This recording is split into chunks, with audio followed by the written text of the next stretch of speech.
స్వాతంత్ర దినోత్సవ వేడుకలకు గోల్కొండ కోట ముస్తాబైంది. సీఎం రేవంత్ రెడ్డి గోల్కొండ కోటలో జెండా ఎగురవేయనున్నారు. స్వాతంత్ర దినోత్సవ వేడుకల నేపథ్యంలో గోల్కొండ కోటను పోలీసులు తమ ఆధీనంలోకి తీసుకున్నారు. తెలంగాణ రాష్ట్ర అవతరణ నాటి నుంచి ఏటా స్వాతంత్ర దినోత్సవ వేడుకలు గోల్కొండ కోటలోనే నిర్వహిస్తోంది రాష్ట్ర ప్రభుత్వం.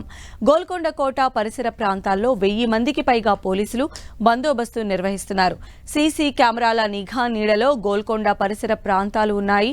స్వాతంత్ర వేడుకల్లో పాల్గొనే వారి కోసం ప్రత్యేక ఏర్పాట్లు చేశారు.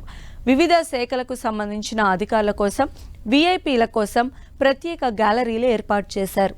తెలంగాణ సంస్కృతి, సాంప్రదాయాలు చాటి చెప్పేలా కళా ప్రదర్శనలు ఉండనున్నాయి.